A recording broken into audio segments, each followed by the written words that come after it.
All right. Well, no training for you. Or are you going to train during the session? Is that the plan? Just to get some gains while getting some gains? Yeah, I'm gonna pop a walk and just bite farm. Oh yeah. Okay. Yeah. Never mind. You don't really need to pay attention to that at all. Yeah, it's pretty nice. So I just yeah. found out about it. Mm-hmm. Oh, you were doing like high effort stuff, and now you're cruising. Yeah, at level 250, because I rode a -2 CD hat before, and I thought it was like the rates were so bad because like there's so many monsters just staying alive. And Mm-hmm. then I found this map in the labyrinth, and ever since I've just been bite farming. Mm-hmm. And it's covering the map quite nicely. You find yourself looting everything, or well, most of the stuff, I guess. Yeah. Cool. So, all right. So you've got some new hopes for 260, or what's the goal? I do want to get to 260. Is Mm-hmm. it worth it to train to 260 before New Age though? Cause like the XP is taking pretty long now. Yeah, yeah, that's that's true. Well, so the calculations are that because of the EXP per level changing, if you get yourself to like 258 with like a little bit over 90%, that the extra Hmm. EXP from the adjustment should help you basically get up to 100%. So you need to kill something to level up, and then get really close to leveling up again at 260, or even being able to get the full level. So that, yeah, basically kind of like the free level at Scrapyard kind of thing, right? Where 199, and then you just get the free level to Hmm. 200 kind of thing. So that would push me to 259 with percent. Yeah, with 100%. Yeah, because it's a Oh, okay. huge discount up to 260. It's like it's cut in half. Like it's never been this big. Yeah. So it would just look at the total amount of experience in the level, and then give you that, and then give you overflow. But the overflow should be a whole level as well. But Hmm. yeah, it's kind of like Okay. untreaded territory whether it would give you the full levels, because we've never had this big of a EXP cut in the history. So might be still a Yeah. little bit off, but it'll definitely get you close to there. So if you can't quite make it, if you get kind of close, but the thing is, like, if you get to 259 and 0%, then Hmm. you'll just stay where you are, right? Yeah. Yeah, it won't take all the EXP you've ever gotten, because if they did that, then the people who are like 280 will get like free level and a half or something, which would be a little bit Yeah. weird. They'd have to push everyone ahead quite a bit. So Yeah. I saw the XP requirement for 259 to 260, and mm-hmm. that's a lot of hours. Yep. Yeah, I mean, if you look at 270 and 280 by comparison, then it doesn't look that much anymore. But it's always Hmm. it's always a reference frame, whatever you're comparing to. Yeah. So tell me a little bit. Yeah, your name is Help Very New. I mean, you didn't have to rename your character for this session alone. That's a bit of Oh no, a I've had this name since I started. uh huh. So you still get random people giving you help, or not so much? No, not really. Everybody just like when I pop in a map or something, they'll just like look at me for a little bit. I don't know if they're clicking my character, and then they'll just like continue training or whatever they're doing. They're like, it's all caps. I don't know about this guy. The Umbra Alliance, but you're in Absol Lab. Well, tell me a little bit about what you're doing, and who are you as a player. Um, so right now I'm kind of lost. Like I've just been just farming miso pretty much. Okay. And eventually like I want to get to like the end game bosses. Mm-hmm. What do you consider endgame bosses? Where does that start for you? Like Kalos, Black Mage, and then Kaling down the line. Okay. So everything past Saren, I guess. I mean, you kind of get access to Black Mage before Saren, but in time, could take a while with the Sacred Power now, with the with Sacred Power. But yeah, there's some upcoming stuff for that. Okay, so yeah, so literally like the last 3 to 4 bosses of the entire game. Okay, Yeah. that's I mean yeah, that's most people would agree with you. That's endgame. Um, and what's your yeah? Well, you said like you noticed the training slows down a lot, which it'll keep doing, and Hmm. in New Age more, right? I don't know if you're familiar with that stuff Yeah. changes that's most likely coming. Yeah, so that's more going to push us towards I mean, the more EXP you do now, the better. It's mostly for people who are past 270 though. They're gonna probably they're gonna feel the biggest hit, or actually I could say we, I guess, since I'm part of that group. And up to 260, whether you do it now or you do it after, it's going to be pretty similar, even despite the nerfs because of the extreme cut to the EXP needed as well. So shouldn't be too crazy. But yeah, 6th job, right? You want to see if you can be ready for that when it comes out. Probably going to be November. Oh shit, 14th, 15th, whatever that is. I think 14th. Yep. Yeah, I definitely want to have 260 buy or when New Age starts, because like farming looks pretty easy, especially with the cooldown change they're doing to Nightworker's bite. Right, they're cutting that down a little bit, right? Yeah. Yep. Yeah, they need a lot of help, Nightwalkers. In a rough spot right now. They had like 2 big updates of buffs. They're getting small nerfs probably somewhere in between the 2 updates, but yeah, they're still going to be solid. It's definitely a good pick. You're enjoying the class? Yeah, I played like a long time ago, and I remember I would play either the Assassin or Nightwalker. As long as it throws stars, you're in there. Yeah. Okay. I mean, yeah, people like the concept in general. As a whole, like in the past, range classes were always desired, but that was mostly because characters were way squishier back then. So you could put a little bit of distance between you and the target. But now, very few classes are really categorized as a ranged class. Because even like, you could say Night Lord is a ranged class, but then for your burst, you have to be closer than pretty much anyone in order to deal your damage. So, yeah, that's it just depends on the situation at that point. So you've been playing on and off. This is a hyper burn. What's the situation exactly? Yeah, this is a hyper burn. I just started playing like a month and a half ago. Okay. Well, welcome. You enjoying yourself so far? Yeah. Okay. And you've met a nice guild. You made some friends, or do you play more alone? I play more alone. I started playing because I have a friend that got me in it, got me back in it. Yeah, you played at some point in the past, but hadn't really looked at the game in a while. And okay, so do you have like some things that you have written down? Oh, I guess another question maybe is like how, or like what's your level of like between like a casual and like a try-hard full-time gamer? Where would you kind of put yourself there? I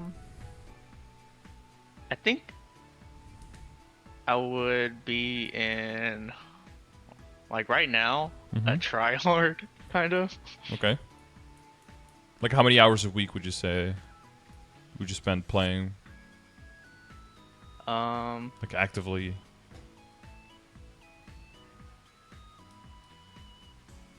I don't really know. I do at least like 3 WAPs a day. Okay, that's okay. Yeah, that's quite a bit. So at least 6 hours a day? Yeah. Yeah, that's definitely in that category then. Okay. 250 hours a week, or you're not a real try. I think that's more hours. I would have to do the math, but I think that's more hours than there are. That's a lot. Okay, I've probably done 6 swaps in like the last 2 months, so it's just to give you kind of a reference of where I'm at with training these days. Okay, so you're going to be 260 in no time then. But I guess, as a Nightwalker, you're just watching anime and pressing the button, right? Yeah. Pretty easy. Nice. Yeah, not every character can do that for sure. All right. Okay. And did you have some things written down, like some specific stuff you wanted to go over to make sure that you understood like the ins and outs about it? Yes. So, my gear. I'm super stuck on my gear right now. I do not know what to upgrade, and I want to get to Arcanes as soon as I can, but I don't know like what road I should take to that. Yeah, so I asked a little bit before, like about the guild and everything. If you're doing things with your guild, or it doesn't necessarily have to be a guild, but with people in game, you're partying and stuff like that, and you get access and you made some connections, a lot of stuff can, come rolling a lot quicker than if you're doing more like a kind of like brute forcing it solo, finding a pickup group here and there kind of vibe. So I don't know how structured you are with that. Um, I don't really interact with the guild a lot, so Mm-hmm. I think I might have to start or like find a different guild. Well, yeah, I mean, so basically, if you have like a full party, um, if you full party like at least one or maybe sometimes two, but like 1 to 2 supports, essentially you gain about half your damage. It's kind of like the really rough estimate. So you got like a full 6-man party. Hmm. If you have good synergy, you basically do like 9 people's worth of damage. So if you're gonna solo instead of that, especially if you're a support, then it's even harder because then you might even do less than one person's worth of damage.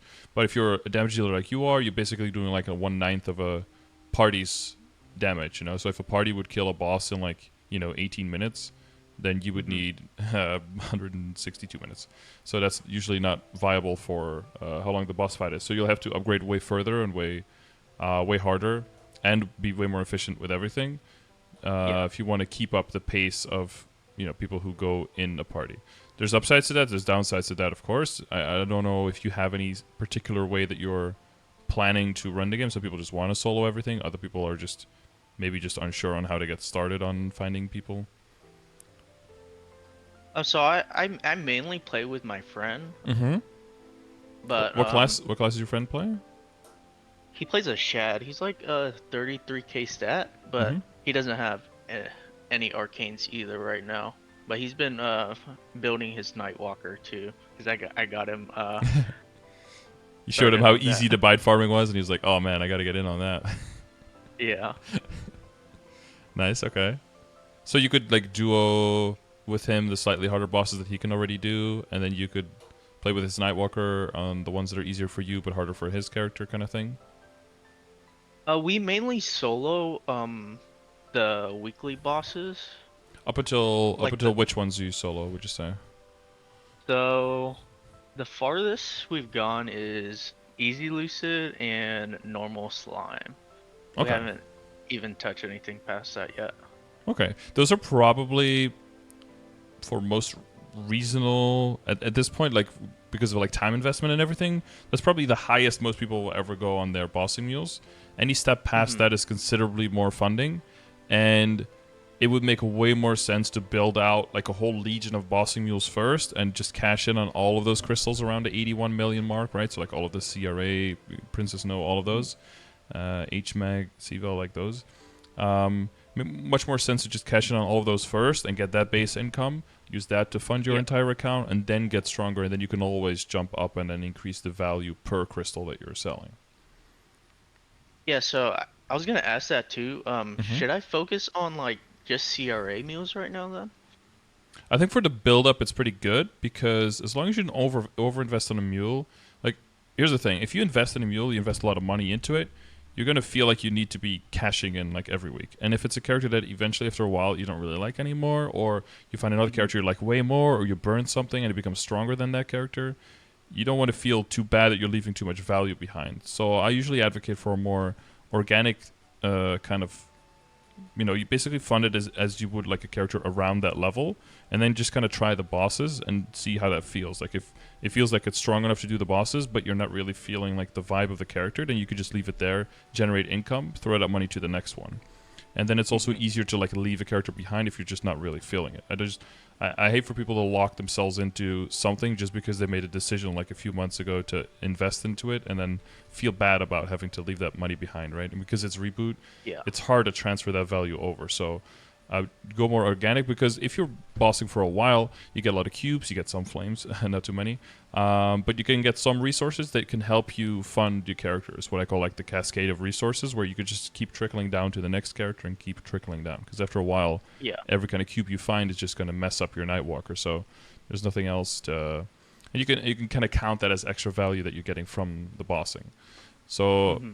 I usually say just fund however many you think you can handle in a week, and just make them like 2 at a time or something at most. And then if you find you still have a bunch of time left over in a week and you still have a bunch of crystals you can sell, then you can add 1 or 2 more. But yeah, I wouldn't make like 12 in one go and then be like, because I felt that like creep up, and then just your whole week is just getting consumed with bossing, and you're getting good money, but it's feel like you don't really have much time to do anything else at that point. So yeah, want to kind of avoid that. But there's probably some classes, and if you've been working on your Legion, there's probably some classes that you've enjoyed so far, I hope. Yeah, so I have a Collie that I can do CRA on. I can solo it, but I think I might be able to do normal low main. Maybe on this reset, I just hit 14k stat on it. And then my Thunderbreaker, I think he's almost ready to solo CRA. He's at like 10k stat right now too. Yeah, and so with the stat stat with the stat and like how strong you are and everything, to what extent are you familiar with my commands and my information and all that? Have you seen some sessions or?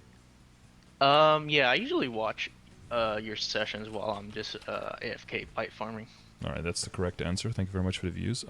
So what when you see the sessions, is there stuff that is like like some stuff probably makes sense, and then some stuff feels maybe a little bit like, I don't know if that goes for my situation as well, or things that aren't like 100% there? Because I mean, your first question was about the gear, and I understand that that's most people's first question. But what I find is that the questions about the gear tend to almost answer themselves once all the other questions are answered. Because gear is really... I don't know how other games work exactly, other MMOs. I don't really play much other MMOs, but I know in a lot of other MMOs, your gear is like your most important thing in terms of... It's like a plurality of the percentage of the damage comes from your gear, right? But in MapleStory, it's actually... Depending on the stage of the game, it's actually a really small part. There's just like a few pivotal pieces of equipment that are very important, mainly the weapon, secondary, and emblem, right? WSE. Yeah. If those are good, you can basically be naked for everything else, and you're gonna be like operating at like 90% of your potential of what you would anyway. And other games I know really push like, oh, you need to fill up all of the equipment slot as fast as you can. You need to make sure that you have like, engravements, or what we have like potentials and flames and all that, and all of those things do add up, but there's a time and a place for those things.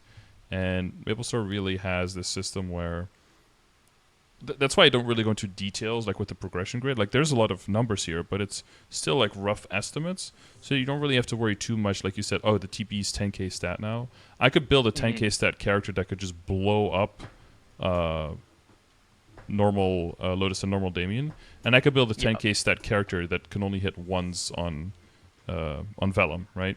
Depending on what stat you have on the other numbers, 10k stat could be functionally like 20k stat, or it could be like 1k stat. So it's good to be aware of like where does damage come from as a whole in the game. So I don't know if seeing some of the progression session, you feel like you've got a good grasp on that. Not really anymore. Well, not since I started talking, or? Yeah. Okay. Well, so usually in the past there was always like range, right? Damage range. We always used to look at that, and that was okay for up until like basically up until potentials and stuff like that came around. So like up until 2012 maybe. But since then they just started adding more and more and more stuff that just doesn't show in your damage range, and your damage range is actually your damage percent multiplied already with like your base calculation numbers, but only for visual outgoing numbers. So it ignores boss debuffs, it ignores skill augments, it ignores normal monster damage or boss damage, it ignores critical damage, it ignores, at some point you're like, oh, so all of the important stuff gets ignored. Yeah, basically, like arcane power, sacred power, star force multiplier, like all of these things all just get ignored, because when you send out an attack, the game doesn't know what you're going to be hitting, right?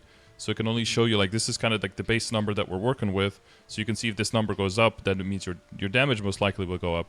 But depending on the target, and if the target is buffed or not, and depending on, the type of target it is, there's a bunch of after multiplication that happens. So what I thought, because in Reboot, and that's going to change a lot in the New Age, one of the big things that Reboot has that non-Reboot doesn't have in the past was we had the passive that was percentage damage, right?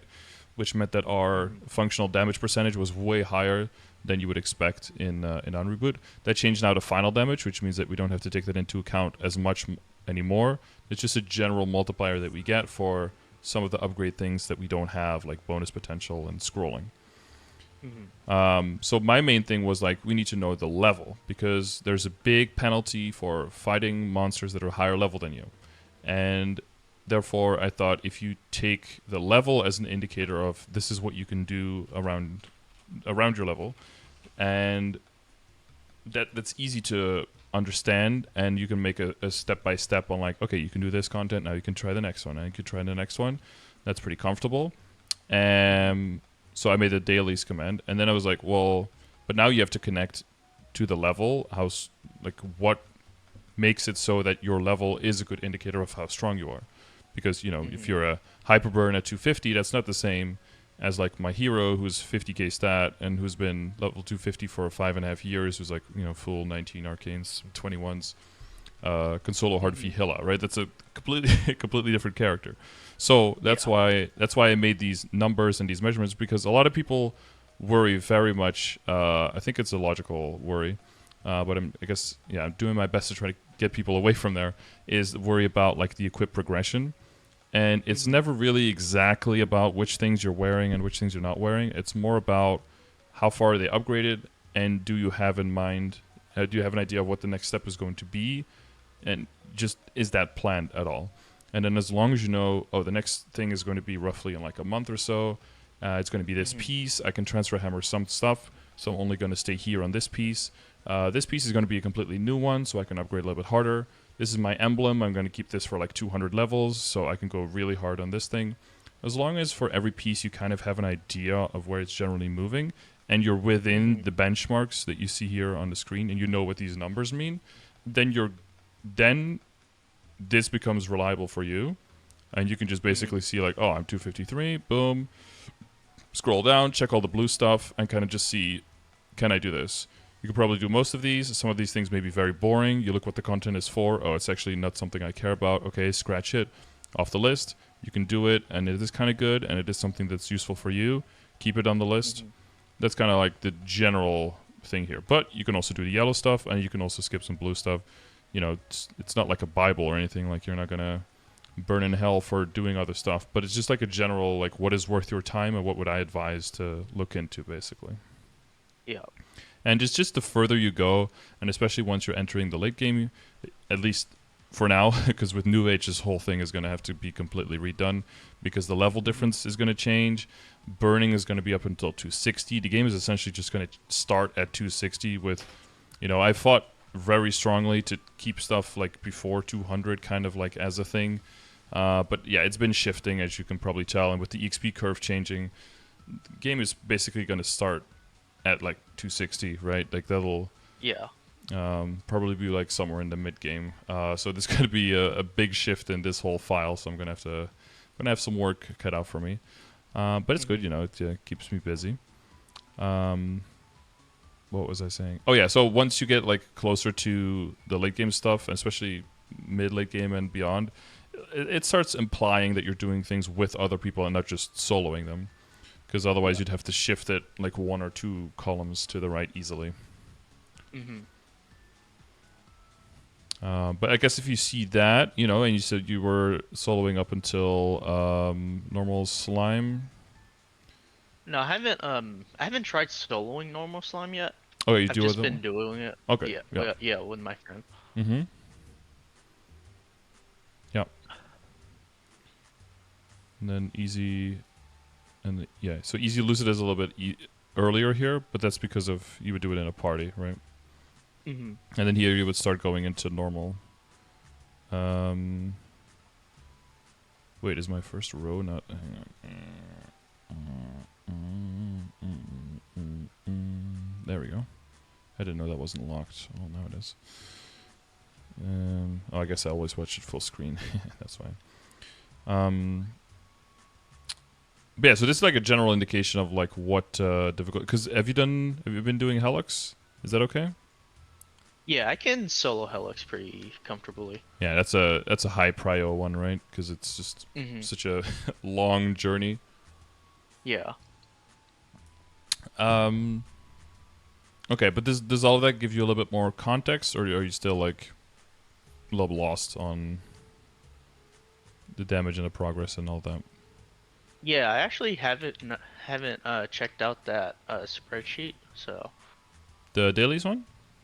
yeah. Yeah, I'd say the dailies and the progression one. Those are the ones I'm most proud of in terms of being able to convey the information that I want to convey without taking too much control away from people. I don't like to make Hmm. super in-depth stuff where people just kind of, relinquish all control and just kind of turn off their brain and follow whatever the guide says. Because I don't want to Yeah. make a bunch of drones who just, copy verbatim everything. I want to get people who are interested in the game and want to get some direction, but also aren't afraid to, just do their thing. Because I think those are the Hmm. people who discover new stuff that I can learn from later. So I don't want to limit people too much. Hmm. But yeah, I'm gonna have to. I'm gonna have some work redoing this stuff. So the dailies one has also has a tab here by date. This used to have way more, as you can see, the columns because AEG. So there's been some stuff that's been skipped. Some old stuff Hmm. like HP on the bosses, EXP on the bosses. That's all negligible now. Which I mean, I hope they bring it back. Some drops, but most of the drops you can see in game now, right? If you check the boss content, you can always see the important drops here on the right side. So I thought it Hmm. was pretty, yeah, unnecessary for me to make like little pictures in a little spreadsheet when you can just see it in game. Um, Yeah. this just seems to make way more sense. Wait, does Princess now have a new icon? Wait, how long does it look like this? Chat, am I high? Has it always looked like this? Maybe I don't scroll down that low anymore. For me, that's low, okay. I'm doing these here. Well, I mean, I died out in Saren, but at least I got the monster collection. That counts for something. Oh god, normal culling. That's gonna be yikes. So you're gonna be doing that soon. Hopefully. Soon culling. So what I have left here is the tiers of the soul shards. It's a pretty niche Hmm. thing, but if you eventually want to get a nice soul in your arcane or higher, you just want to start saving up souls as soon as you can, and then wait Hmm. for a Sunny Sunday 5x event, and then just click them all and see if you get something pretty. That's basically all there is to that. But the double S is the ones that we're looking for because those are the ones that can give percentage attack. Everything Hmm. lower than that is kind of just garbage. You can just throw it on a boss mule or something, but it's just, yeah, so much worse that it's not even worth really looking into. And then the bossing experience, some bosses are just like specifically non-KMS bosses or just bosses that are, yeah, just have really wonky mechanics. Some of them I Hmm. think are completely irrelevant, so you don't really have to feel bad if you can't do them properly.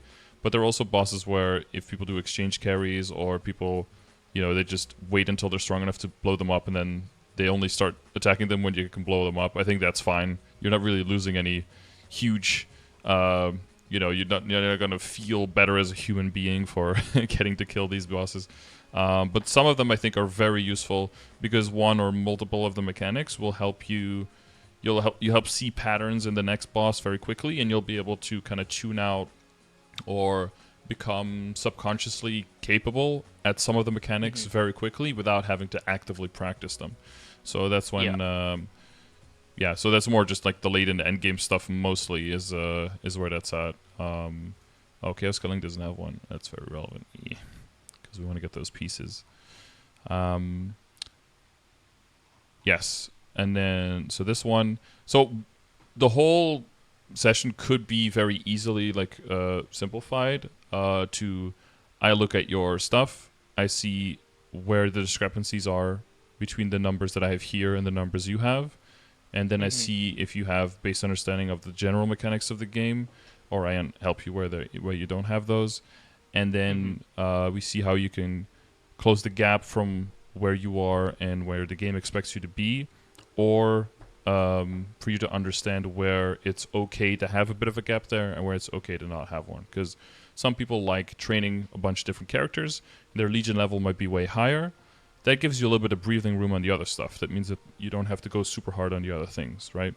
Hmm. Some people hate training other characters. That's also okay, but that means you're probably going to have to upgrade a little bit harder. You're going to have to push your main character a little bit more levels, get more matrix slots, maybe get more nodes, make sure you don't miss any dailies. As long as you compensate with something else, and that's why there's such wide ranges, and that's why there's so many metrics, you can compensate very easily with something else. But there are some things that are just very important, and if you don't have those on point, all your other upgrades are going to have to be so much more, and you have to spend so much more time to get the same results, that they are very important. And it's mainly the ones that are up front. So the level, because that's a big multiplier difference. Stat is up here, not because stat is kind of like a source and a consequence kind of thing. There's just a lot of things that are wrapped up in stat, so therefore it becomes one of the best indicators right now. But again, the lower you go, the less prescriptive it becomes, because then all of the other stats comparatively could become way more impactful on your damage. But if someone is like 70k stat, that probably means they know how the game works and that all the other stuff is on point as well and follows, right? But if someone is a new character and they're 6k stat versus someone who's very experienced in 6k stat, the very experienced person could do like 10 times the damage, or theoretically up to infinity times the damage. And there the main culprit is IED. I don't know if do you fully understand IED, do you feel? Yes, I do. Okay. Because, yeah, if you don't, that's, for a lot of people, the easy one where it's like, oh, so I can double my damage by getting one line of IED? Yes. Okay. Yeah. Let's do that, yeah. So the main thing with IED to look at is that it's very fine to get one, maybe even 2 lines, some cases maybe even 3 lines of IED on your WSE just to make sure that you can keep killing. The one thing you have to look out for is that you don't miss too much damage when you're mobbing. So as long as your mobbing stays cool, then you can just keep pumping IED essentially. You need to read your character's skills and know how much IED you're getting from your character to see the difference between the functional and the visual IED, which Nightwalker is one of the classes where that's very important, right? You've got the 35% debuff on the bosses. And the other one is... I was going to say something really insightful, and now we're gone. But the further you go into the game, especially once you're like approaching the 255 to 260, you're gonna feel a lot more the requirement from the game to make your different setups. So you've got, not quite yet the inner ability, but you've got the hyper stats, you've got the Legion board, you've got the link skills and everything, right? And they were expecting you to kind of like build a set for mobbing and build a set for bossing. And the further you go, the more you can really squeeze out the value by optimizing between those two. But you don't want to do that too early, because then it's just more work than you're getting out of it. But yeah, at a certain point, especially once you're going like past level 10 hyperstats, once your Legion is like 6k or up, and you can actually move a lot of pieces around once you have access to, say like more than like 75% of the link skills or something, then you can start really making some nice sets. Yeah. So are there any stats here that you see where you're either a bit unfamiliar or you're not sure where you're at with that? You can kind of like compare, I guess. Yeah, definitely on the flame score. I've looked it up like a lot of times, and I tried using a flame score calculator, and I'm just completely lost on that. Okay. Well, we can do one together. So did you see my video on it? No, I have not. Obviously not, because you're still confused. It's okay. If you saw my video, you would understand 100%. That's why everyone watches the video. No, so basically the idea with the flames is just there's a lot of stuff going on. There's flame advantage items. There's items without flame advantage. There's like different tiers between different flames, and then you can get main stat, you can get split stat, you can get all stat, and then there's different numbers for every tier. It's also based on item level. So because it's so complicated, and we don't want to get a flame and then you have to kind of like start doing like upper level algebra or something to like try to figure out how good your flame is, we decided if we just all reduce it to a score and we just have one number to redirect it to, then we can just have that one number immediately tell you to a really good extent like this is what you have, and you can start comparing apples to apples with your other items instead of comparing apples and oranges. Because if you have, if I have, for example, if I ask you, like I have a reinforced Gollix earring and it has a 70 flame score, is that good? You have no idea. No. It doesn't mean anything, right? So, Yeah. so there's two things. One is you have to like get an idea of where does the value come from, and how do you calculate it, and then the second thing is, well, what does that value mean? When is it good? When does it need to be better? When is it okay, right? Hmm. So, so the flame score. Basically, what we do is we look at all the stats.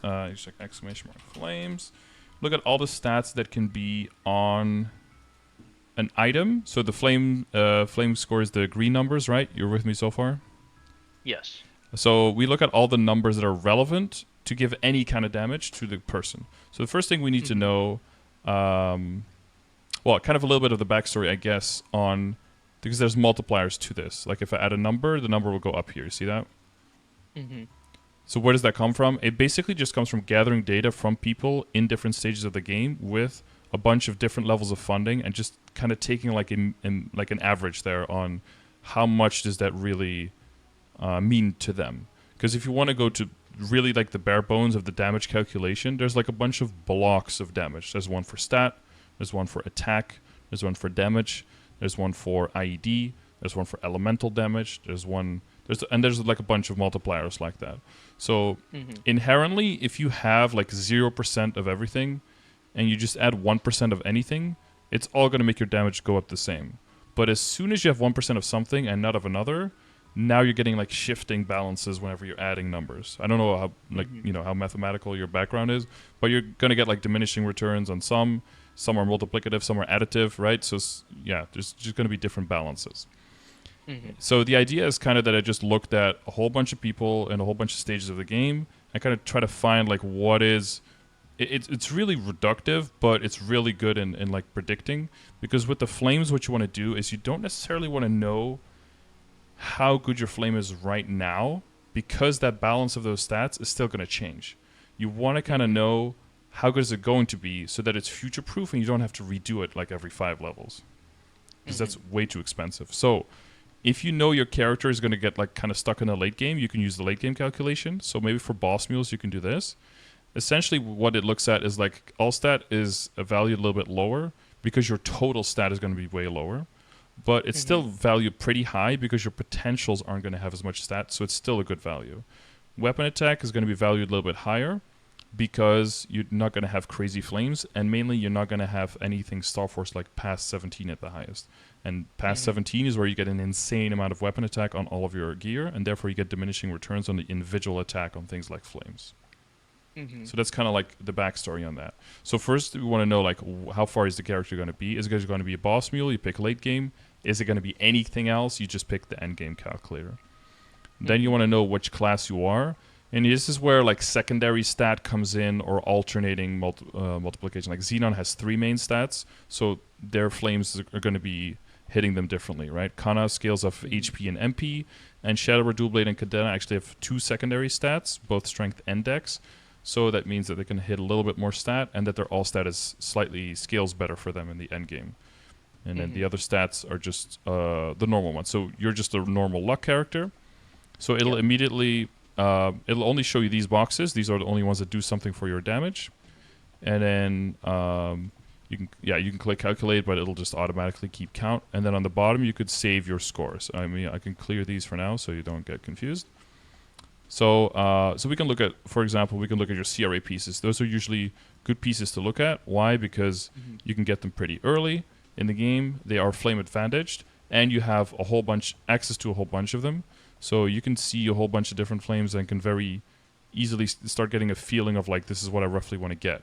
And then Hmm. anything that's higher level, like Abzo, you'd want to get a little bit better. And then something like a flame, a pink holy cup, for example, even though it's a Hmm. lower level, it's technically just in the same tier, so you want to get around the same flame. But if you see something level 130 or 120, then you're just expecting something a little bit lower, and that's Hmm. because the level of the equip also matters a little bit. So if we Yeah. were to look at your there we go, at your CRA stuff, we would see that. Doodle-doo. Okay, so you got no dex here, but you got 80 luck. Well, you're in luck because it's very easy. Because what we decided to do with the flame score is that we wanted your main stat to be 1, and then we redirected Hmm. everything to your to one main stat. So this one is very easy. Yeah. It's just CRA hat, save, boom, 80. And then it clears the upper one automatically. So you can put the next one. So this one is 64 and 5. Do you think that's higher or lower? What's the? 24. I think it would be higher, right? Well, we're going to see. Moment of truth. It's a little bit higher, yeah. You see that? Yeah. So is it higher? Yeah. How much higher is it? Well, this looks like it's 2/3 higher. If you want to get, so we'll finish up with all three. So this one is so 24. This one doesn't count. So it's 72 and 3 for the pants. 3. And we don't have any weapon attacks, so it's pretty straightforward. So 99 CRA pants save.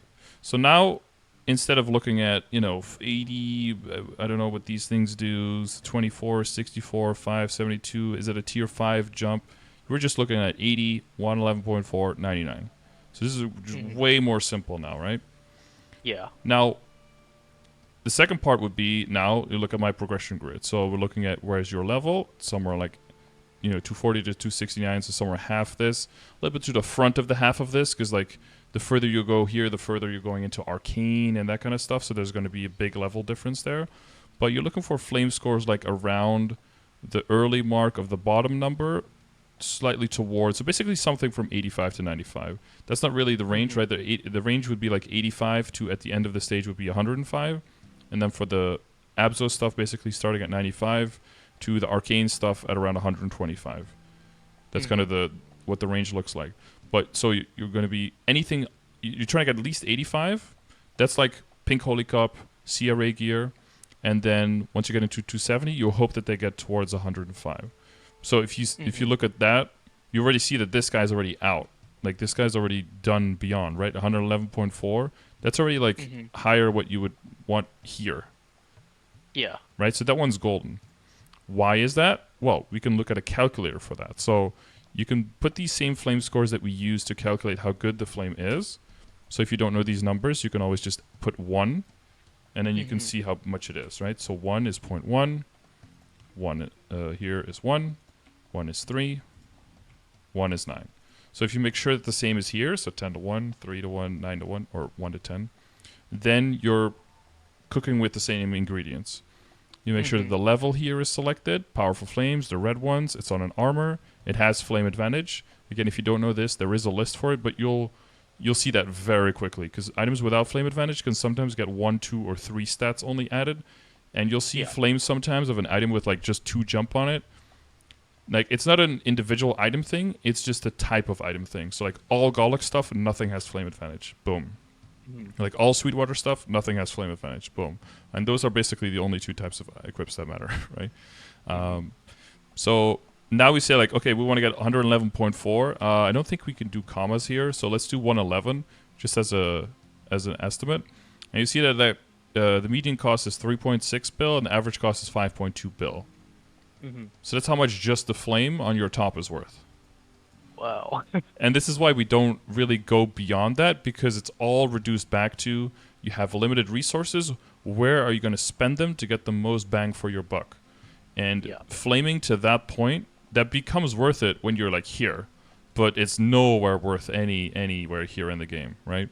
So if you hit something like that early, you can chill. And as a matter of fact, if you hit like something like that early, you can also say, well, on average I would have like 100. Then if I roll something that's like 99 or 95, maybe I'll just stand there because the average is still above where I want it, right? And then you can cut your costs a little bit there. So you see this one is already 100 as well, so this one's already really good too. This one's 80, so this one's a little bit on the lower end. So you can check like, okay, 80. So what if I wanted to upgrade that? Let's say I wanted to go to 90. Like how much is that on average? And you can see it's like average cost is 600 mil. Already if you wanted to go to 85, average cost is 389 mil. So this is also how you can check with other upgrades, because there's a calculator for Star Force, there's one for Flames with this one, and there's one for Potential. And ultimately, if you're like, I don't know what I should be working on. Do I want to work on Flames? Do I want to work on Star Force? Do I want to work on Potentials? You can always just throw it into the calculator and it's like, what is the estimated cost, sometimes also look at the percentiles and be like, because this looks like it's never going to happen, but 95% means that if 20 people do it, this happens to one person. Mm-hmm. Which, if you think about it that way, with the thousands of people that play this game, it's not as rare as it seems initially. But even then, it's like 1.1 bill.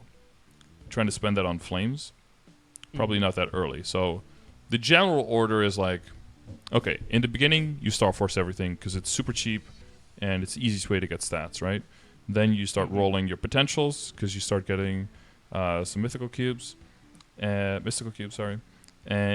you're mainly trying to just roll for some percentage stat and not much more than that because that's just very efficient, very good value. Then you start getting emblems, secondary, maybe weapon that you can hold for longer, and they can get attack, IED boss, which is a more rare resource, right? It's not inherently better than percentage stat, but it's more rare, and therefore you get less reduced efficiency on it. So you push on that. Once those are strong enough, you start working on final damage sources like arcane power, like like your legion to a sense, right? Like crit rate, that kind of stuff, right? Crit rate, crit damage. Those are kind of like a final damage as well. And that's why they're so high up on the list as well. That's why the critical rate is here. Critical damage isn't here because it's too different between classes. And it could kind of set weird numbers. If you're like, oh, you're trying to get to 100%, some classes might start at 120 and other ones might start at 30. So it's a little bit too much class diff. But that's why those stats are up there. And then once that's good, typically the next move is, most of your stuff is probably epic at this point, but the Star Force like 10 to 11 is try to get the weapon, secondary, and emblem probably all the way up to legendary. The weapon usually lingers behind a little bit because it shifts a lot, right? Like up until Abzo, it's still fine to have like a strong unique weapon, but then once you go to arcane, you want to go to legendary. Your emblem is probably already legendary because that's only going to get upgraded once you get the Saren. So you got some time for that one. And then the secondary, usually epic or unique, and then you get your best in slot. Secondary, that's usually Princess No, sometimes another one. I have a command for that as well, for Princess No. Or for secondaries, I guess, that all links to the same thing. And that's usually when you decide to go for legendary. But then because you have a decent one now, you can just freely roll that with glowing cubes without feeling like you need to overspend because otherwise you're making a downgrade on your existing damage. Now, then is typically when you start working on your accessories and get drop in Mesogear. Because you need to make money for your main character, and you need to increase the chance of getting drops and nodes. Otherwise, that's the point where if you go for full damage there, your progression on the killing the bosses will be ahead of the curve, but they won't be dropping anything. And the bosses after that will take longer and longer because you're not making enough income to upgrade the drops that you're getting from those bosses. And that's kind of why carries are a little bit silly, because you can get the CRA quickly, you can get the Absolab quickly, but you won't have the resources to upgrade them to the point where you can make use of them properly. Because your account isn't ready to receive them yet, essentially. And you might be in that situation a little bit where the people that you're supposed to be partying with are not partying with you because they find it hard to find parties as well, so they just get carried instead.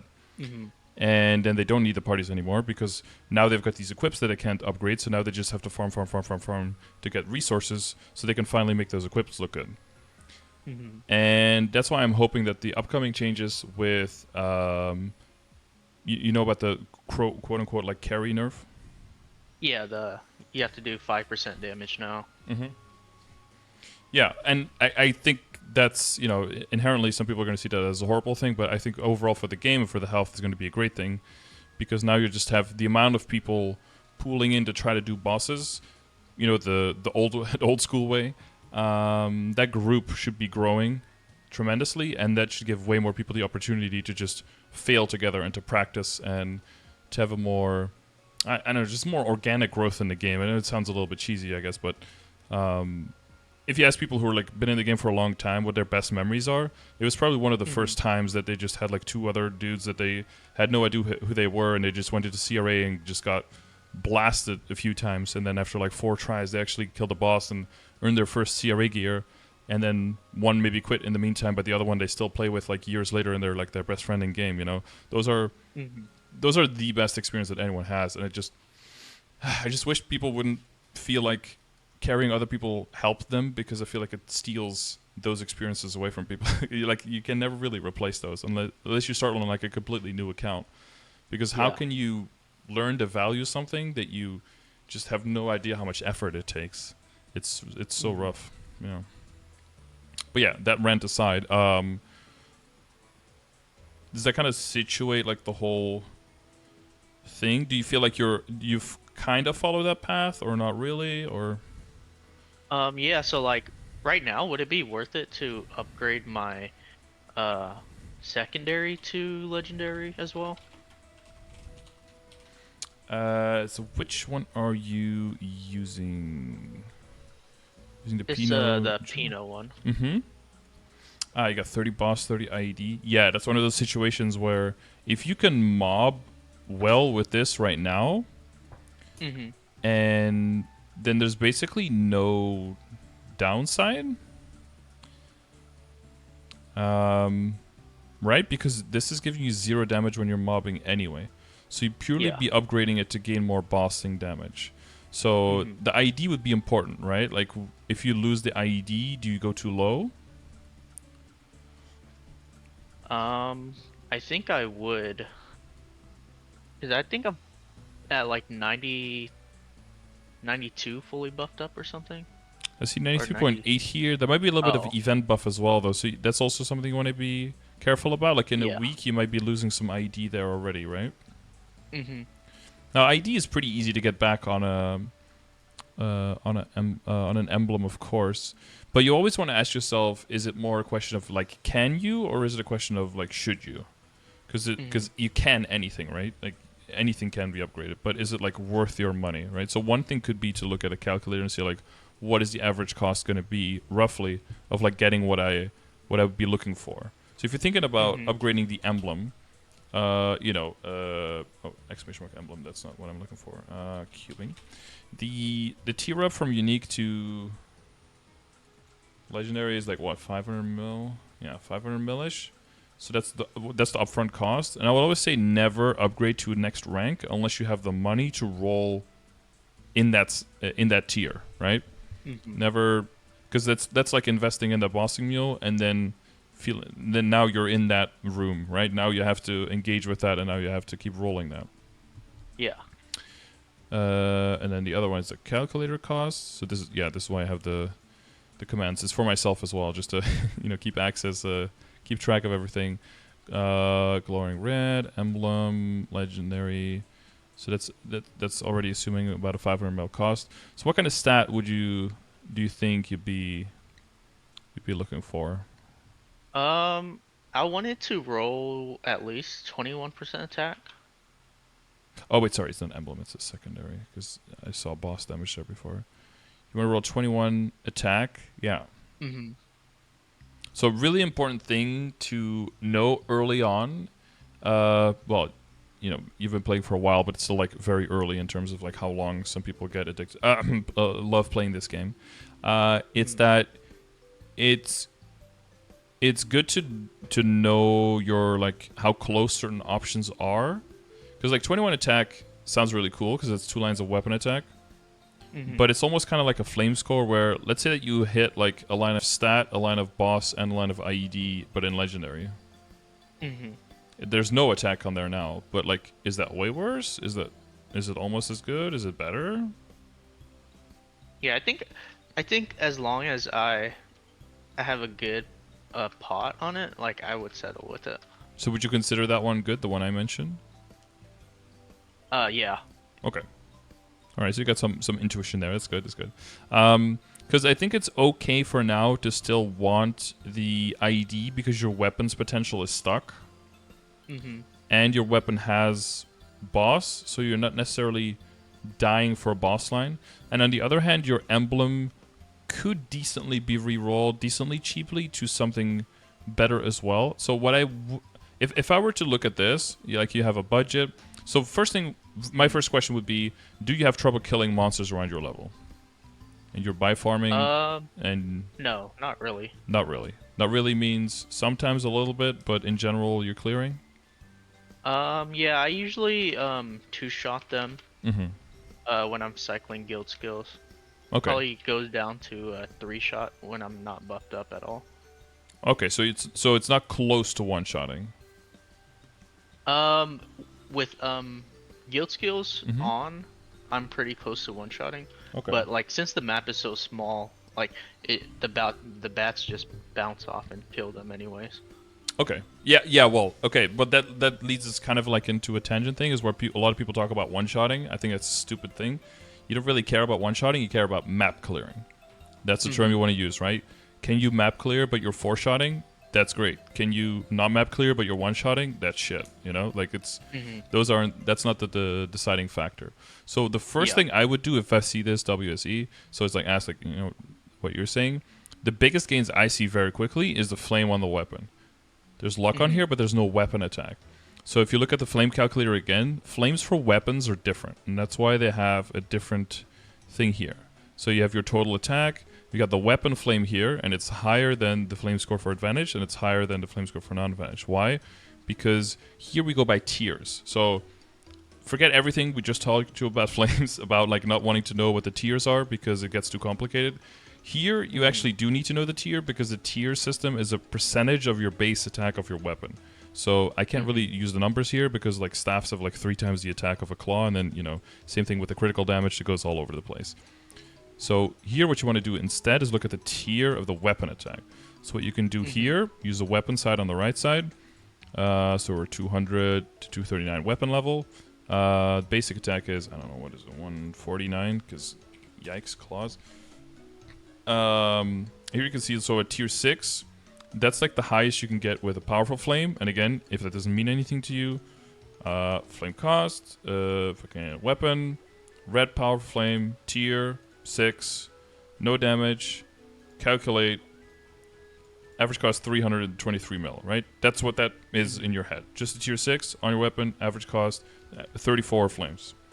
That would get you 72 weapon attack. So if you want to say like, well, how good is that? Well, that's great, because you have a flame calculator right next to it that has weapon attack in it, so now you can compare them. So what you have now is 91 attack. 91 luck. So that's 91 flame score. If you change it for 72 attack, that's 216.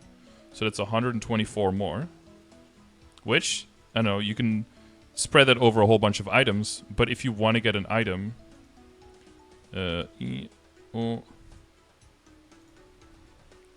It's a little cheating, but if you go back to this one, and we want a thing that's 124, even on a level 200 item, that's like that would cost you this much to get it somewhere else, right? Or you can spread it over more items and be a little bit cheaper. But in terms of the value for the money that you're putting in, it's so much. So that would be number one, would be to try to get a tier 6 attack on this thing. If you had anything else, so that's why I have tier 6 plus here.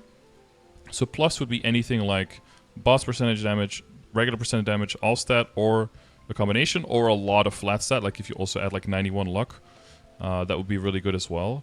But that would give you a lot of value, because, and why would you do that? Not just because it's a lot of value, but also because you're going to be holding on to this thing for quite a while, right? Because you have this fake one, you're not going to be buying a real weapon anytime soon. You're most likely going to be getting some other armor pieces first, and then either get a drop, or either once the set is almost complete and you have a lot of droplets from the boss, then you're going to buy a real weapon. And by then your account will be further, you'll very easily be able to cover for the critical rate as well, right? It gives you a little bit of time to not have to push those things so far. So that would be the first thing I would do. The second thing, because of the situation of the emblem, and it might be a little bit expensive as well to rank up, would probably try to re-roll the emblem into something that's slightly better. Why? Because there's a very high likelihood that you end up with a combination of attack and IED. And then when you do, that also means that now you have a more direction for your potential that you want on your secondary. Because now if you see like boss damage IED or something, and you already have attack IED on your emblem, Well, now you might be, okay, maybe I keep that secondary because it's 3 useful lines, and now we reroll the emblem again instead. Right? And then you can kind of see where are you getting the best value for your buck. But if you see, if you just see ID and 2 lines of stat or something on a secondary, and you already have ID and attack on the emblem, then you can be like, okay, I can easily roll over this because I've got this covered. I know what ID I'm looking for. You don't have Superior Gollix yet, right? No, I did not. So that's like a 30% that's coming. And then Familiars, I don't know if you have any ID there. Yeah, I have 2 15%. Okay, Still that's working solid. on them right now. Yeah, that's good. You got item drop rate and 2 IDs. That's perfect for now. And you're making some epics, trying to get a large drop rate. And you get a little bit of heal. Yeah, okay, you're on top of that. That's good. So, combination of the Legion. Legion is going to start filling up and stuff. So there's more ID coming here. And there's more ID coming from the Superior Gollix. Those are the main 2 big pieces of ID that are coming. So until you have those, you can definitely have 1 line. Like I said, for some characters 2 or even 3, but you have the 35 in your kit. So 1 is probably good enough for you. But because this is already legendary and it doesn't have the upfront cost of an extra 500 mil, instead the 500 mil can go to rolling 40 times. And in those 40 times, you might actually hit something that's nicer than this without having to have risked, maybe not even tearing up the other guy. So it's like the order that you place them in is the order that I would look at them in terms of cost per upgrade. And then if the emblem rolls something really sick, then you can go really risky on this floor. Because then even if you end up wasting all your money and you don't roll something good, then the emblem and the weapon together can still carry you. And then it doesn't even matter. Then you can use like solid cubes from bossing or, buy some later once you sell some boss crystals. But how hard you would go on the emblem and how hard you want to go on the secondary after that, I think would depend in this stage how close you are to kind of like finishing up the drop rate and the meso gear. So right now I just train in full meso gear. I've been meaning to get more drop gear too, but I just don't have any equips that I can turn into drop gear. Okay. Did you turn a belt into a legendary for that as well, and then? Is that just for the damage? But I can get drop from belt. No, you can't. Well, because I thought maybe you got it to legendary to already got drop or meso there, and then didn't get it, or I didn't know if you were tearing it up just because you could, or because you had a specific purpose with it. No, I was just tearing it up because there was the miracle time. Oh, the miracle time. Cheap, so. Yeah, I gotcha. Okay. Yeah. Well, so this is one of the items. Yeah, and I know that the whole miracle times, some of them were like a little bit of bait for people, because like in the beginning there was for the hat and everything. Like some people need hats that are legendary for the cooldown skip and everything, but also a lot of new people don't need to get their CRA to legendary. Like they need to save their money and spend it on star forcing. Because if you look at the calculator, you throw the money in there, you can very cheaply, very quickly get to like an average of like 21 to 24% on all of your equips, and the gains from there to like 30 are very inefficient compared to like you could very easily kind of get your equips up to like 17, but the gains from 17 to like say 19 stars or something are so much more damage and are in price are actually cheaper than like making that last step into potential. So kind of I guess to kind of like retreat back to the thing before, like the situation of getting like full drop and meso gear. I say full drop and meso gear, but like just 9 pieces that you can wear together that have like 4 drop 5 meso, right? Not quite the whole like 100% meso 200% drop in one set. That's for much later.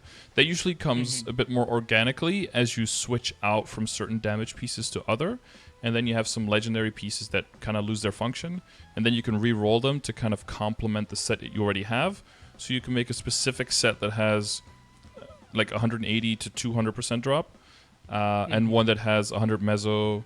Usually, right now, clumped together as much as possible, so you can wear meso and damage as much together, so you can train in high-level areas.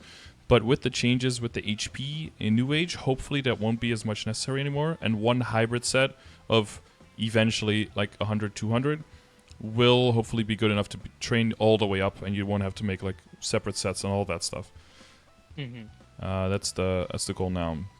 But so after that initial, like 5-4 set, then the next is usually just saving up money, saving up drops, and then it's really just looking out for Star Force gains. And you basically almost don't touch your potentials at all until you're like fully first 17 stars, and then probably 19 star on like CRA, and then maybe even like 21 star on CRA, 20 star transfer hammer like fodder, 21 star into 20 superior, and like in slime ring, like that kind of stuff. Maybe like a 21 star kind of treasure ring, and then fully into 17 arcane. Only at that point do you really start looking at like potentials again. There's like that whole period is just Star Force events and backups, and just saving. Yeah. So you want to be able to do that. So you are at full meso, and you're missing a few lines of drop. Yeah, so I think I only have 3 lines of drop right now. Mm-hmm. So just 2 opens, but do you generally use the Spirit Pendant? Or not as much? So I tried the Spirit Pendant, and I'm lacking a lot of damage when I wear it, so I can't really clear the map. Right. It might be one of those things where the small changes that we have talked about, right? So like getting the weapon up and maybe readjusting some stuff. Do you use like a different hyperstat preset as well when you're mobbing? Yes, I do. Okay, so it's like fully on EXP, normal monster damage, arcane power, or if needed for killing. Yeah, I had a question on that too. Sure. I tried the hyperstat calculator, and it was telling me to put like stats in like my secondary stat and main stat. And I feel like I wasn't doing as much damage as I was just putting them in like straight damage. How high did that number go? Like, how many levels did it tell you to put into those? I think if I remember correctly, it was like one of them was like 9 in my main stat, and it was telling me to put stats in attack power too. This sounded a little bit high. Can I find this hyperstat costs?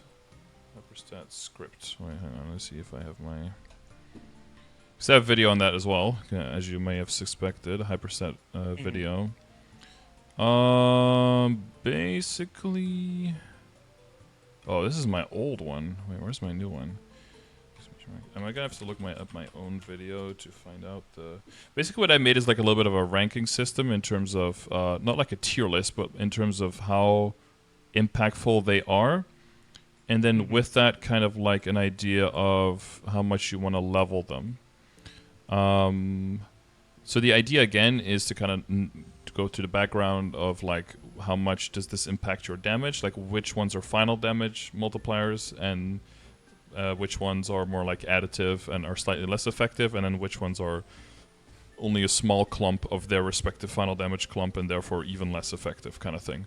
So that gives you these tier lists. So I got the blue for bossing here, red for mobbing, and then purple is useful for both. I see there's only a few exceptions. So it's basically boss damage and IED is purely for boss, and then normal monsters and bonus EXP is purely for... So these are pretty much just interchangeable between the two, and those are the main 2 moving pieces between the setup for one and setup for the other. And the other ones is like a general priority and then why. So it's got all the information here. So like arcane power gives you final damage on monsters, right? Critical rate gives access to critical damage, and then critical damage is final damage on... It's additive critical damage, but a lot of times people have less than 100. So it's actually almost more efficient than final damage early on.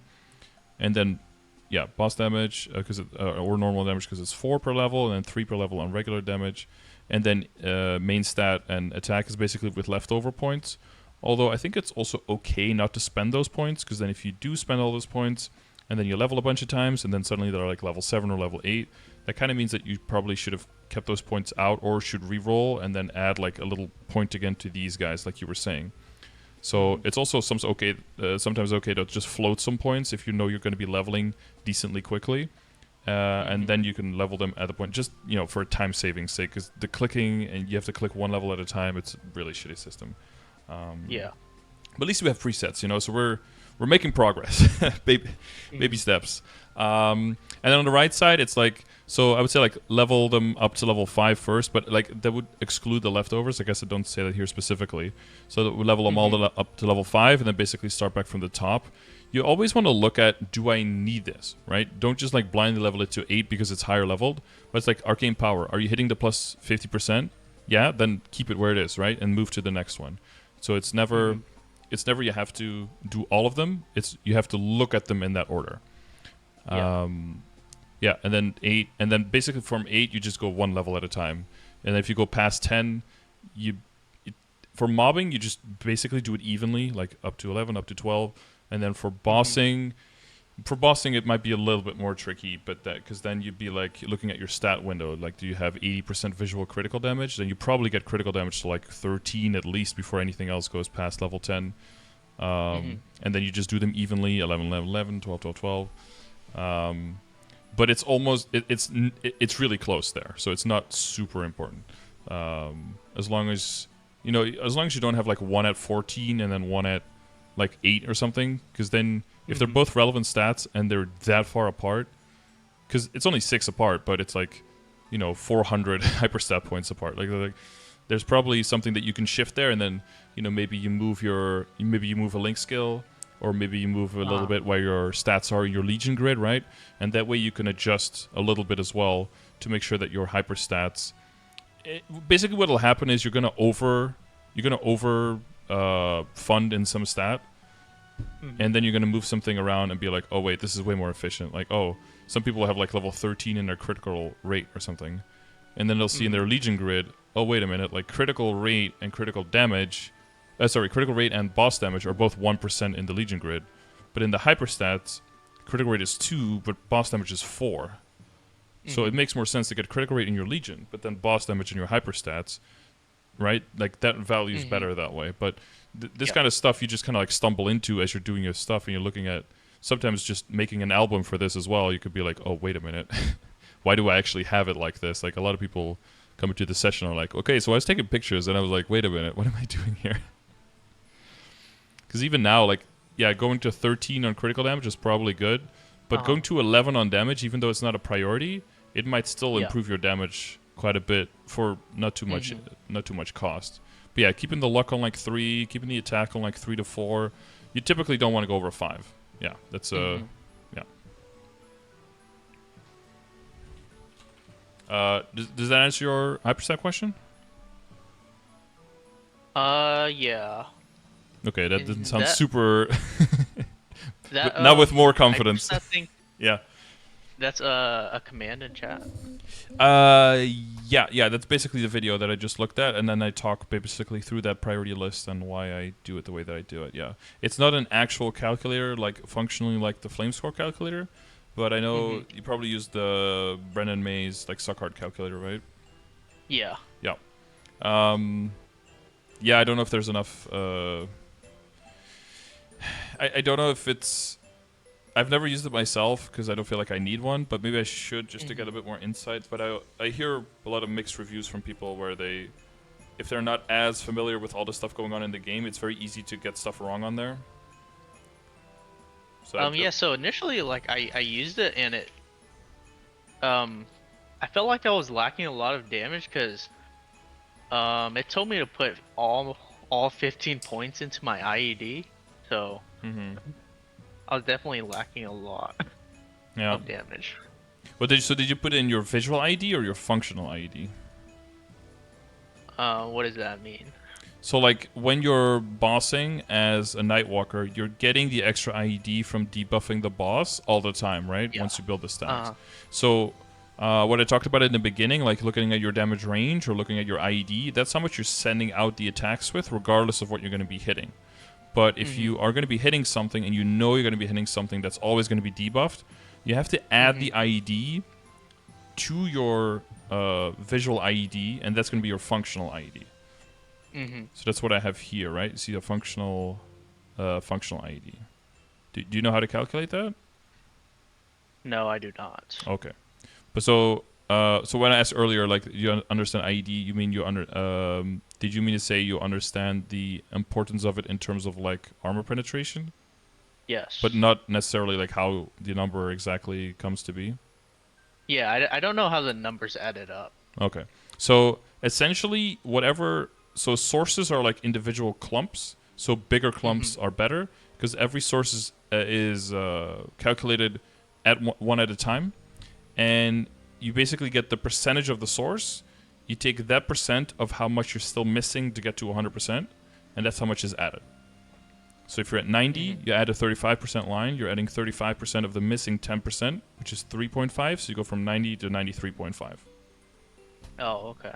So if you're at 93.8 and you add 35%, you add 35% of what is 6.16, which would be something Hmm. like, I don't know, fucking 2% or something. So your functional would be around like 95.84. Yeah. And that's Okay. the number that you want to compare to the number that you see here. So there's a few. So for ID, you can check as well. Again, I have a command for that one. So you might be looking at like, I have like 240 commands. So you might be like lost in that for the next few days just to like look through everything. Hmm. So I got a video explaining the calculation. If you want to like revisit that, I have a whole visual. No, I mean visually usually I represented by. You stand on one side, the boss stands on the other side. The distance between you is the PDR, so the armor of the boss.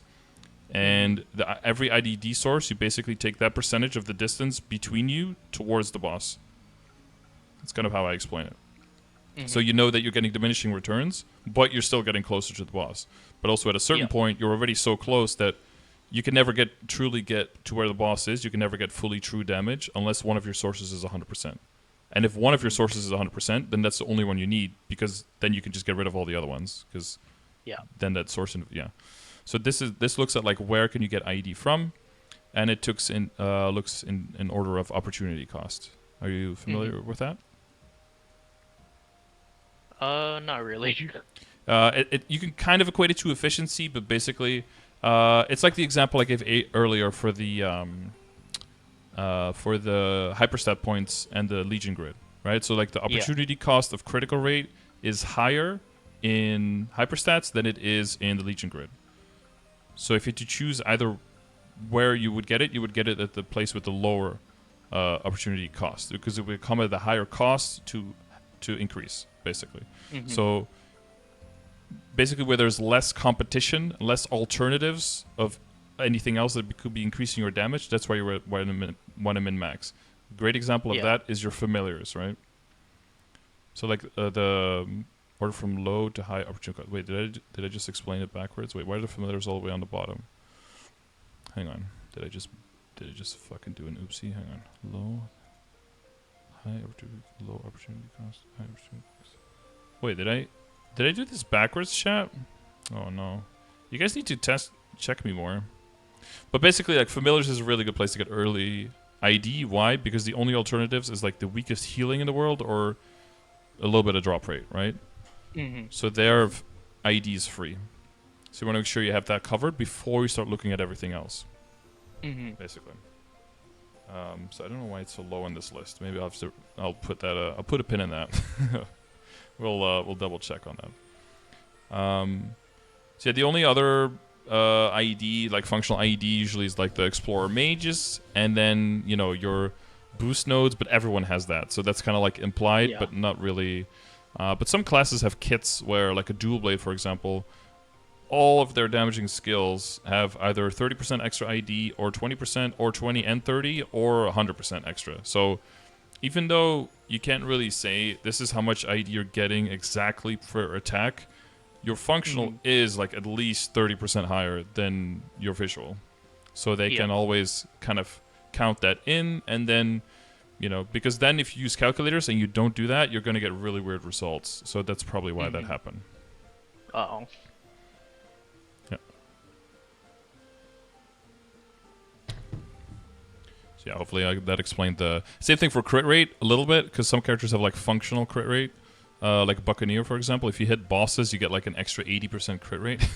So Hmm. it's okay to see like 30% crit rate in your stat window. If you're bossing on a buck, you're always gonna hit a crit anyway. So that Yeah. means that you can go like 0 hyperstats, 0 legion, and you can go full on the other stats, and that's why it's such a Hmm. desired early character. Of course, high IED, high crit rate. Those are the really important things to get your damage to go through efficiently on the things you're attacking. So you can get a lot of value for all of the investments you make.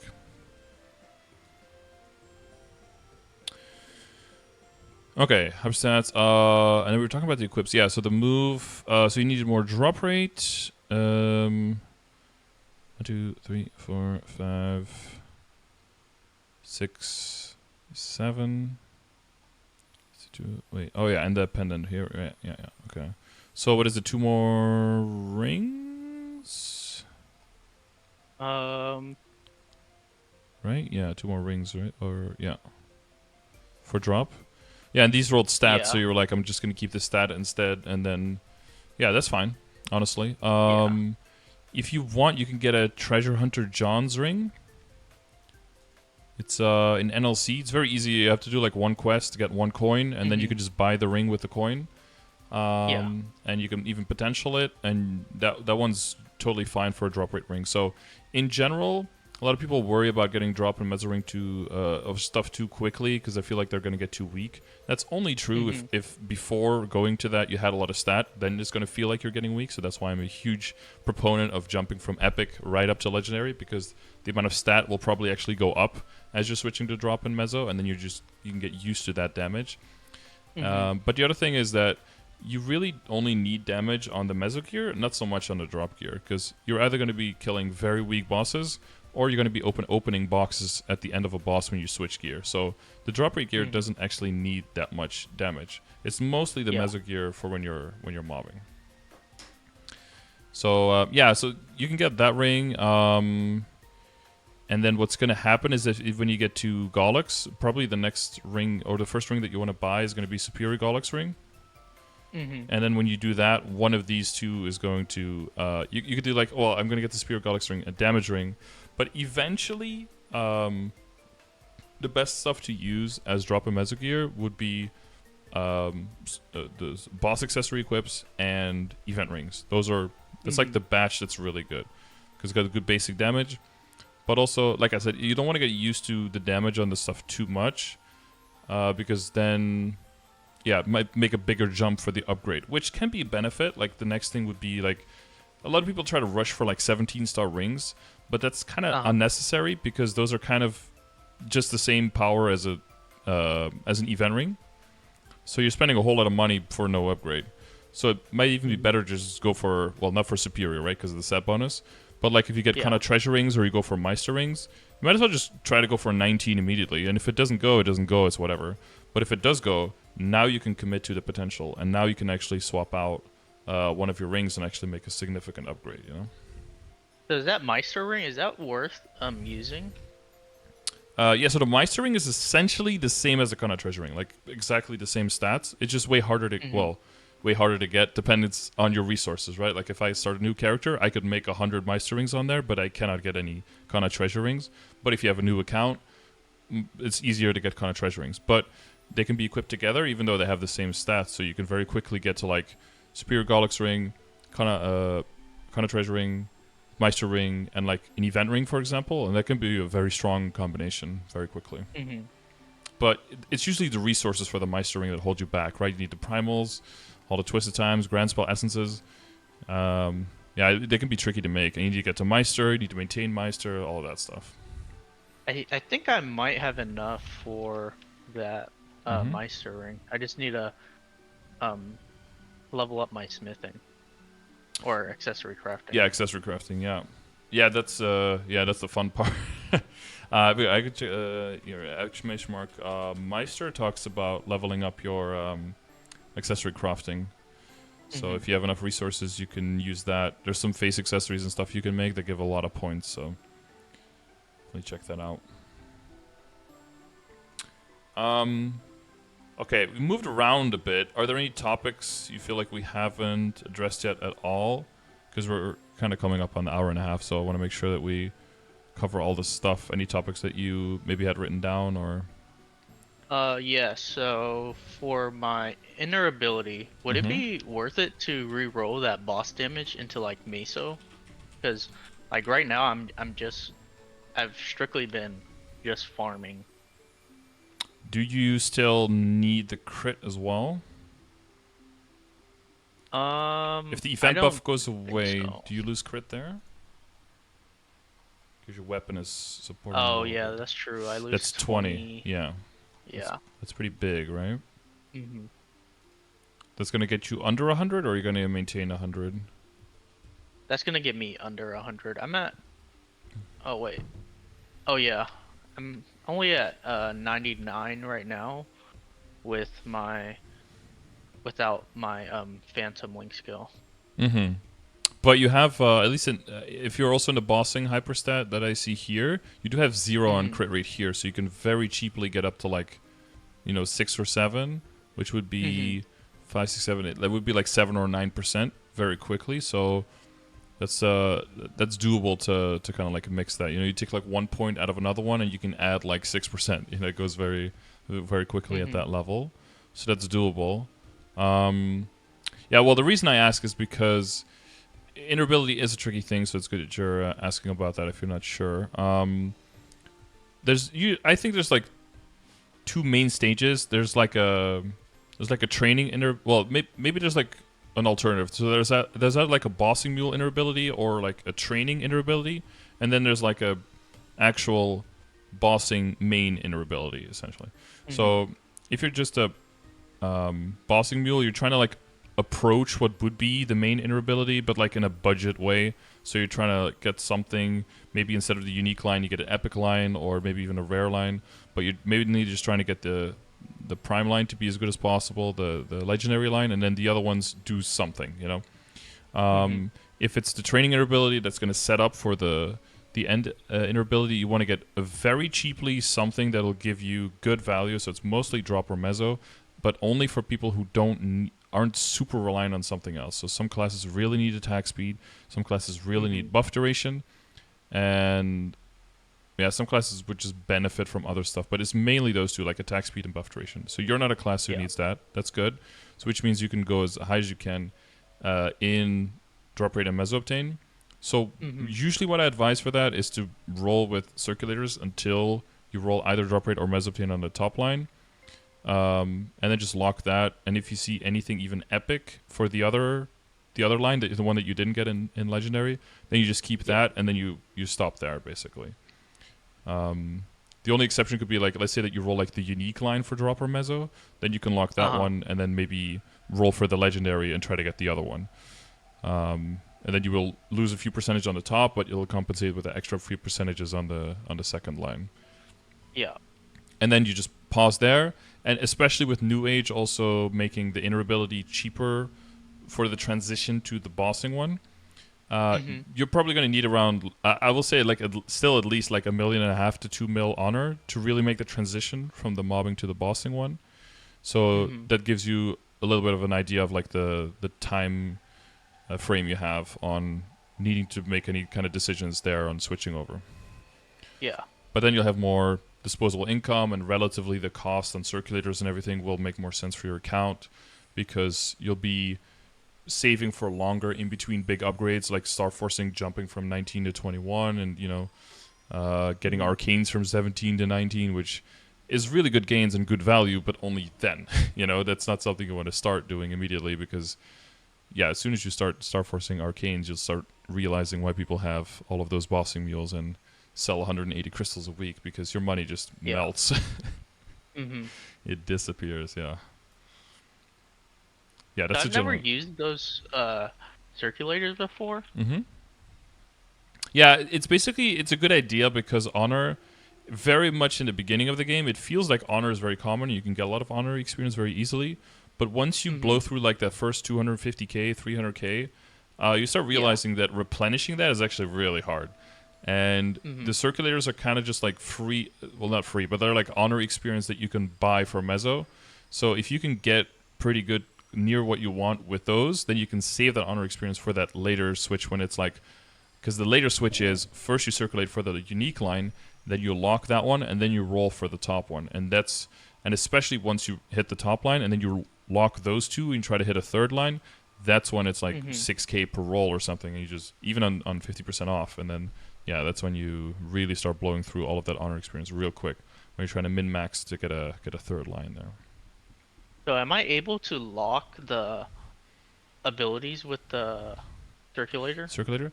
You can, it's like a black cube where you can either choose the result or keep your previous one, but not individual lines. So it's like fully switch or fully keep. Okay. Yeah.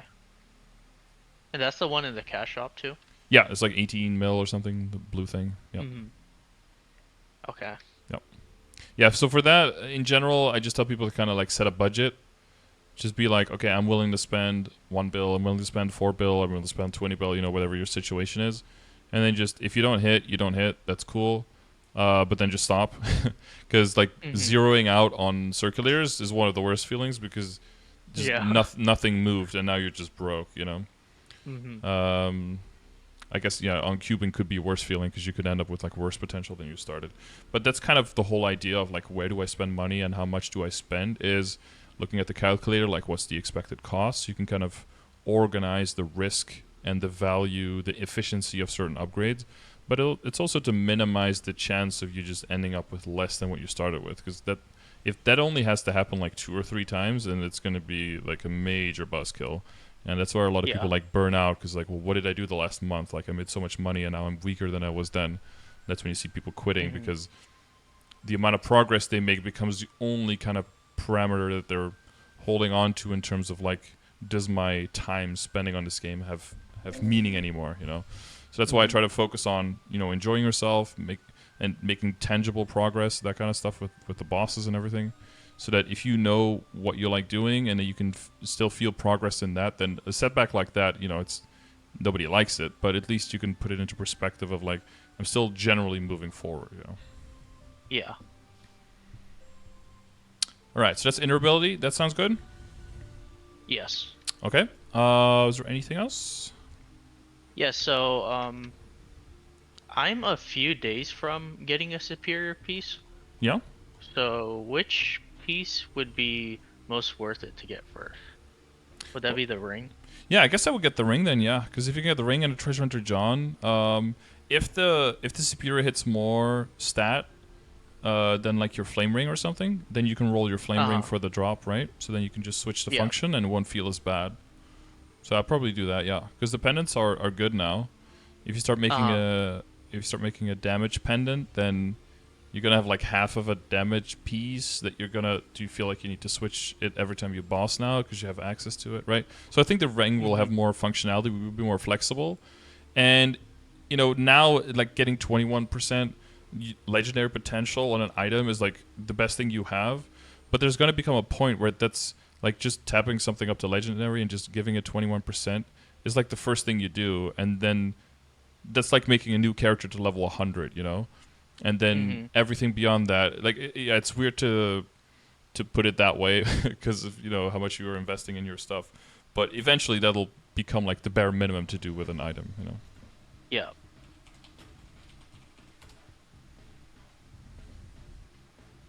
Okay.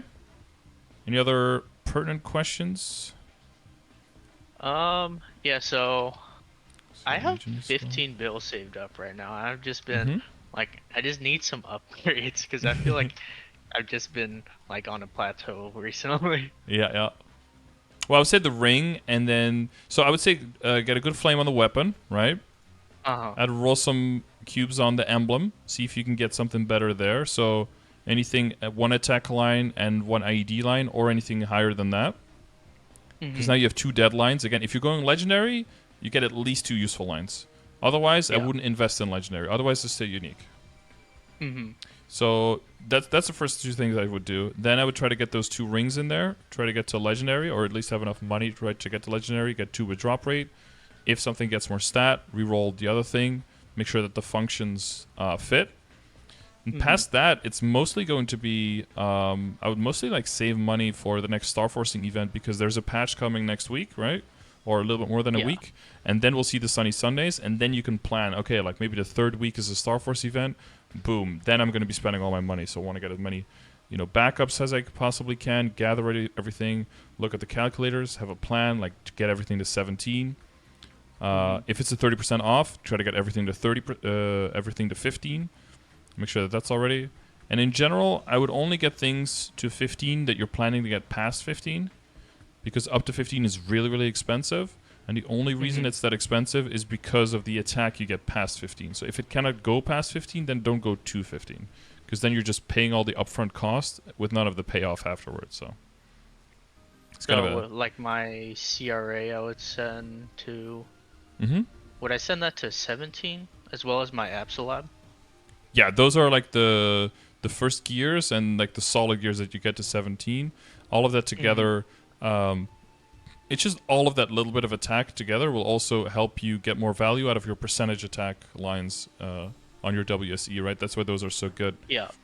Like you look at my equips, like all of the equips are like mini weapons. Like my hat has 92 attack, my face is 102, my eye is 95, 87. You add all that up with the percentage attack, and then my attack power total is like 5,802. That's just you can see where that comes from now as well, right? If you hover over the numbers or over the stat, you can see like where's the attack coming from and what is the multiplier, right? So you can keep a little bit. But yeah, I see the 90%.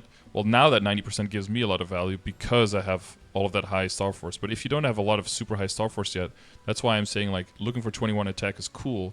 But if you don't have like crazy high attack because of your Star Force, then IED lines and boss damage lines are also really, really cool. As long as you're not really struggling killing monsters, then those will just be much more valuable when you're bossing.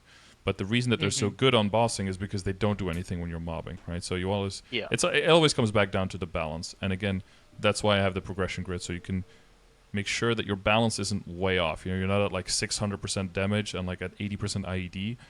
Then like something is fucked. Like I need to get the IED up, I need to get the boss. So if something has a lot of boss lines, you can just roll over it, and the expected cost of rolling what you want to roll that gives you more damage is going to be low. It's going to be efficient.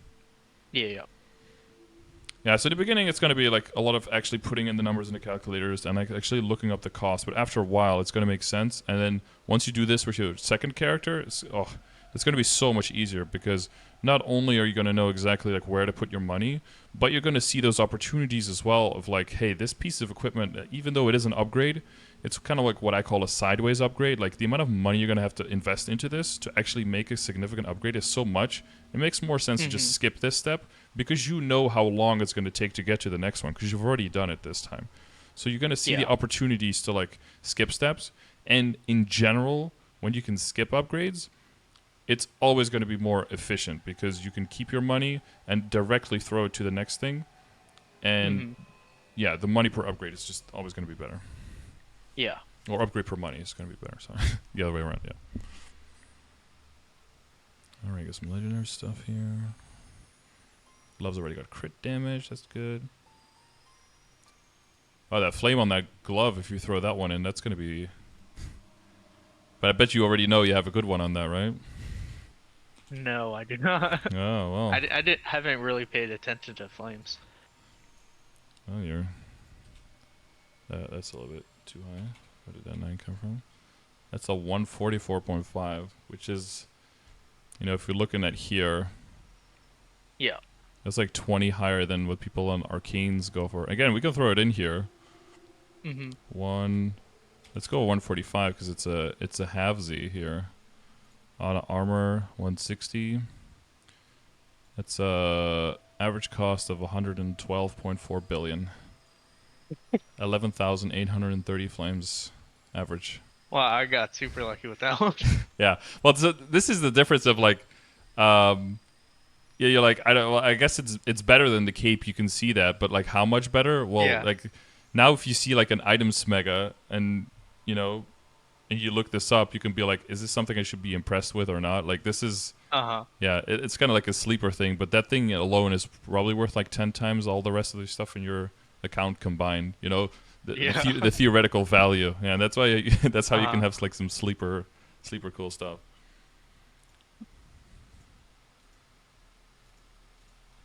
yeah, now you're never gonna upgrade that one. No. So in general, you still Yeah. upgrade for glove for arcane pretty quickly, but that's because Uh huh. with black cubes we go for double critical damage, right? So Uh huh. that's a cost that's manageable, and that makes switching over good. You could do that on this glove.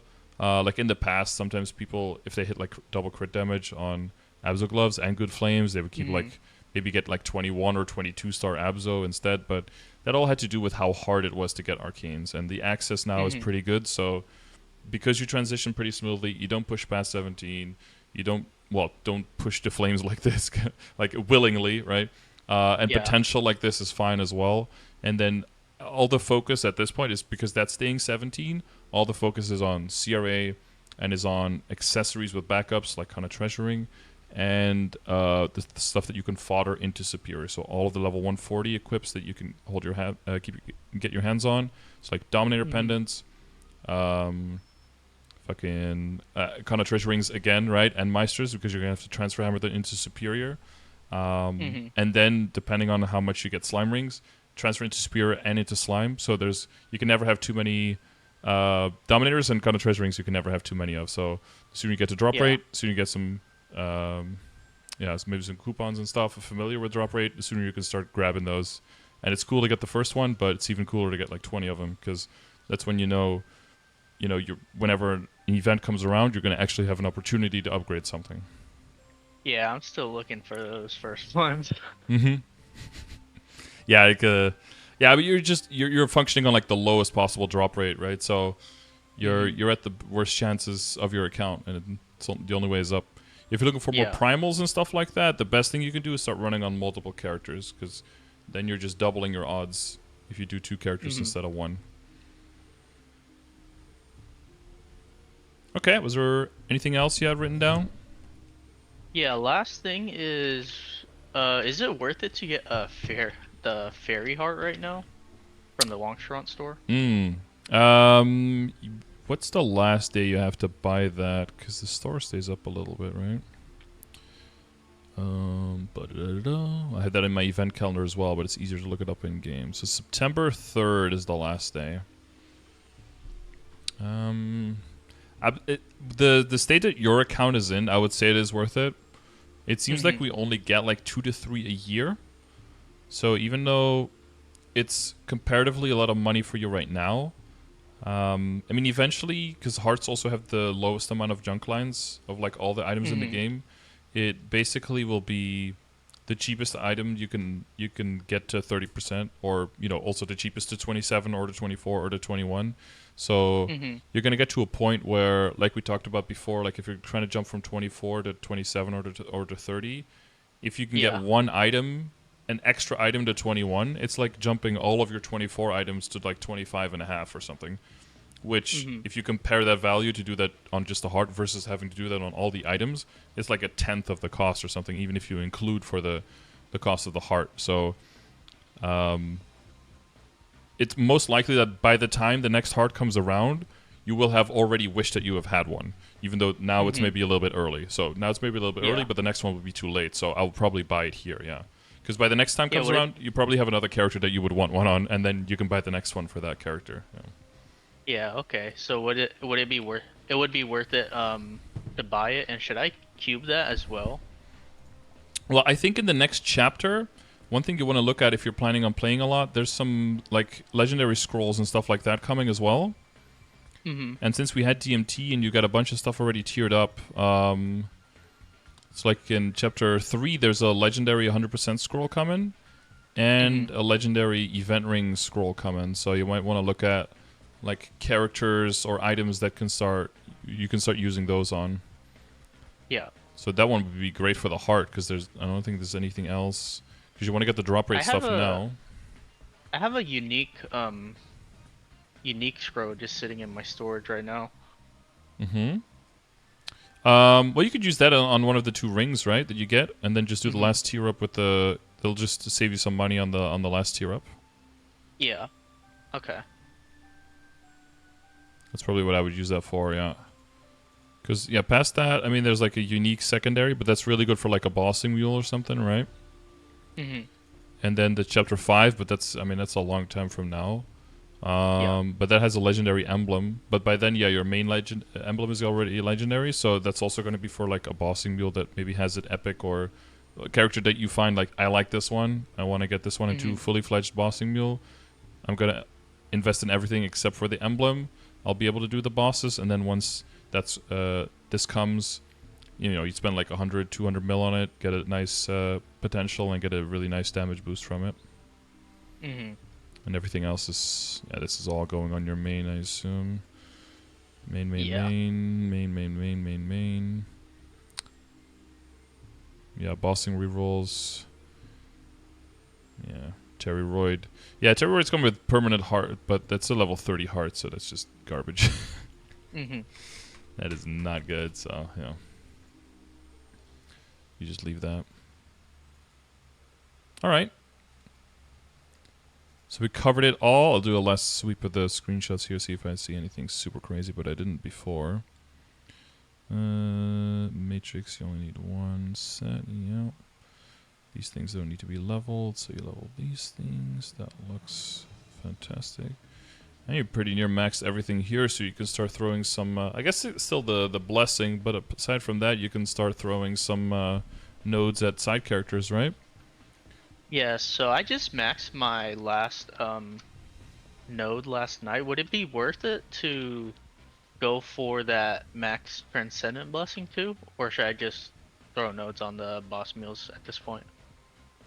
I think you probably... Because that's like bossing only, and you're going to be doing party bossing, so it's not that important yet. I think once you're starting to do like hard lucid, hard will parties, and you guys are Mhm. kind of like maybe cutting it a little bit close, and everyone needs to push a little bit harder, then you can start doing that again.